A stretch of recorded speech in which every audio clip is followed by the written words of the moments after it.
नमस्कार दोस्तों, स्वागत है आपका जनादेश टीवी इंडिया के यूट्यूब चैनल और फेसबुक पेज पर। आपका स्वागत है। मैं आपके साथ इसराइल चौधरी। जिस तरह से आप लोगों ने हमें बहुत प्यार दिया, हम उसका तहे दिल से शुक्रिया अदा करते हैं। 2022 का चुनाव इस वक्त सर पर है। चुनाव की घोषणा कभी भी हो सकती है। हालांकि जिस तरह से ओमिक्रॉन और कोरोना वायरस अपने दोबारा से पैर पसार रहा है, तो ऐसा लगता है कि एक बार फिर ये बहुत ही चिंता का विषय है। इससे हमने बचाव करना होगा। दूसरे, जिस तरह से सभी पार्टियां अपनी रैलियां करती जा रही हैं, तो ये कहीं ना कहीं अपने आप में एक बहुत बड़ा सवाल खड़ा होता है। इससे सभी पार्टियों ने परहेज करना चाहिए। लेकिन चलिए, अब से पहले हुई रैलियों पर 2022 के चुनावों को लेकर एक नज़र डाल लेते हैं। जिस तरह से उत्तर प्रदेश के अंदर लगातार योगी आदित्यनाथ अपनी योजनाओं का बखान कर रहे हैं और 2022 के चुनाव में एक बार फिर अपनी नैया पार लगाने में कोई कोर कसर नहीं छोड़ना चाहते, तो वहीं जिस रंग और रूप में अखिलेश यादव नजर आ रहे हैं, तो वो भी एक बहुत बड़ा मैसेज उत्तर प्रदेश की जनता को देना चाहते हैं और दे भी रहे हैं। वहीं बहुजन समाज पार्टी की अगर बात करें, तो बहुजन समाज पार्टी भी अब आहिस्ता आहिस्ता अपने पदाधिकारियों के साथ मीटिंग कर अपना ग्राफ और अपना जो एक वजूद है उसको बचाने में लग गई है। हालांकि ज़मीन पर उसका वोट आज भी बरकरार है। भले ही उत्तर प्रदेश की पूर्व मुख्यमंत्री और राष्ट्रीय अध्यक्ष मायावती मैदान में ना निकले, लेकिन उसका वोट ज़मीन पर कहीं ना कहीं, मेरा अपना मानना है कि उसका वोट आज भी अच्छा खासा ज़मीन पर अपना एक वजूद रखता है। वहीं आज़ाद समाज पार्टी की चंद्रशेखर आज़ाद भी इस वक्त अपने पूरे दमखम के साथ चुनावी समर में उतरे हुए हैं और उन्होंने अपनी पार्टी का ग्राफ तेजी से बढ़ाया है। तो कहीं ना कहीं वो भी अब की बार एक नई एंट्री के साथ उत्तर प्रदेश में अपनी दस्तक देंगे। अब बात करते हैं मुद्दे की। मैं चंद लाइनों के साथ आपसे बात करना चाहूंगा। 2022 के चुनाव में युवा अब की बार किस ओर जाएगा, युवा क्या सोचकर वोट करेगा, इस पर हमें विचार करना होगा। युवा क्या चाह रहा है? क्या युवा रोजगार को लेकर वोट करेगा, या युवा फिर किसी और भावनाओं में बहकर अपने वोट का इस्तेमाल करेगा? ये सोचने वाली बात है और ये हमें देखना चाहिए।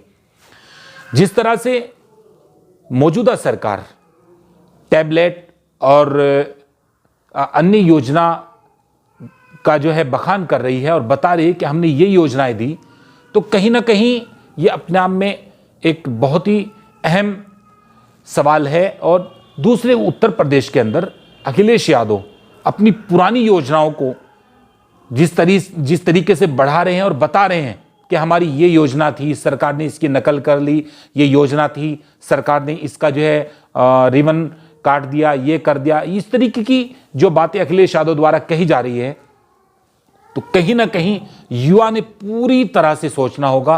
और उत्तर प्रदेश के युवा, जो मेरा सीधे सीधे उन युवाओं से कहना है जो इस वक्त पढ़ाई कर रहे हैं, जो युवा इस वक्त जो अपनी तैयारी कर रहे हैं, वो रोजगार के लिए एक भाग दौड़ कर रहे हैं, तो वो कहीं ना कहीं उन्होंने सोचना होगा कि अब की बार किस तरीके से हमने, क्या एक बार फिर भारतीय जनता पार्टी की सरकार दोबारा चाहिए या फिर अन्य किसी और की सरकार चाहिए, किस सरकार में उनको अच्छा भविष्य, बेहतर भविष्य लगेगा।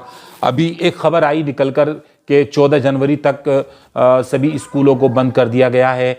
वो कहीं ना कहीं एक कोरोना का जिस तरह से वो बढ़ रहा है, ग्राफ बढ़ रहा है, और उसके अलावा एक नया जो सर्दी है, सर्दी की वजह से भी ये छुट्टियां कहीं ना कहीं अहम वजूद रखती हैं। लेकिन मेरा अपना मानना ये है कि शिक्षा को लेकर जिस तरीके से एक युवा अपनी पढ़ाई को आगे बढ़ा रहा है, तो कहीं ना कहीं वो सोच रहे हैं कि मुझे एक अच्छा रोजगार मिले।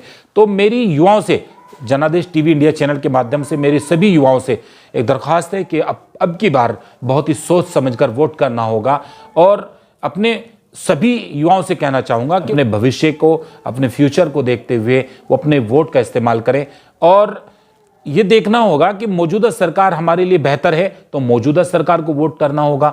अगर वो उनको लगे कि हमारे लिए समाजवादी पार्टी की पूर्व की सरकार अच्छी रही तो पूर्व की सरकार को वोट करना होगा।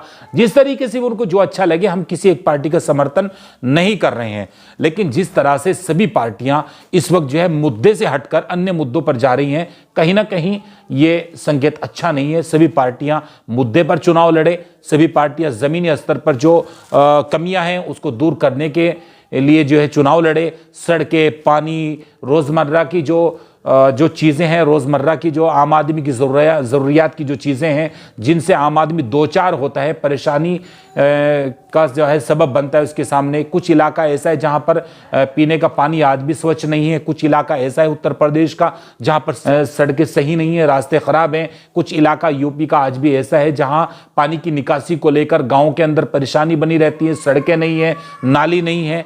सरकार भले ही लाख दावे करे, सरकार भले ही, लेकिन बहुत सारा इलाका भी सरकार ने बहुत कुछ करना होगा, केंद्र और यूपी सरकार ने बहुत कुछ करना होगा। और मेरा जो है सभी प्रतिनिधियों से ये कहना है, चाहे वो समाजवादी पार्टी का कोई बड़ा लीडर हो या छोटा लीडर हो या फिर अन्य मौजूदा पार्टी का, उनसे मेरा एक ही अनुरोध है और मैं सभी से हाथ जोड़ के एक दरख्वास्त करता हूं कि सभी अपने मुद्दों पर चुनाव लड़ें। जो बेसिक मुद्दे हैं, जो आम आदमी का मुद्दा है, गरीब का मुद्दा है, किसान का मुद्दा है और गरीब मजलूम का मुद्दा है। जिस तरीके से एक गरीब रोजाना रोजी रोटी के लिए निकलता है और रोजाना सोचता है कि आज मैं रोजी और रोटी कैसे कमाऊं, महंगाई का मुद्दा है, जो महंगाई इस वक्त कमर तोड़ महंगाई है, वो भी मुद्दा है। तो इन मुद्दों को लेकर न जाने और क्या क्या बातें आ रही हैं सामने। कभी कोई बयान सामने आता है, कभी कोई बयान सामने आता है, कभी कुछ बयान सामने निकल कर आते हैं। मैं ज़्यादा कुछ तो नहीं कहूँगा, आप रोज़ाना सोशल मीडिया पर देखते हैं किस तरीके से सोशल मीडिया पर न जाने कैसे कैसे बयान आ रहे हैं। ये मैसेज ठीक नहीं है देश के लिए ये चीज़ें घातक हैं। हमने एकजुट होकर मजबूती के साथ देश को बनाना होगा, सजाना होगा और संवारना होगा। तो इसीलिए मेरी सभी अपने चैनल के माध्यम से हर रोज़ मैं एक रिपोर्ट आपको देने की कोशिश करूंगा। आज से मेरी ये पहल है, आप मुझे बताएंगे कि ये किस तरीके की वीडियो आप चाहते हैं और किस तरीके से आप जो है हमें पसंद करते हैं। कमेंट में डालकर आप जो है हमें बताएं और हमारे जनादेश टीवी इंडिया को जो है आप YouTube पर जाकर जो है आप सब्सक्राइब करें, लाइक करें, शेयर करें, कमेंट करें आपको वीडियो कैसी लगी। फेसबुक पर जाकर आप जनादेश टीवी इंडिया को सर्च करें और वहां आप लाइक करें हमारे पेज को, और जो वीडियो आपको पसंद आए उसको भी आप फेसबुक पर शेयर करें, लाइक करें। मैं आपका इसराइल चौधरी इजाज़त लेता हूं। नमस्कार।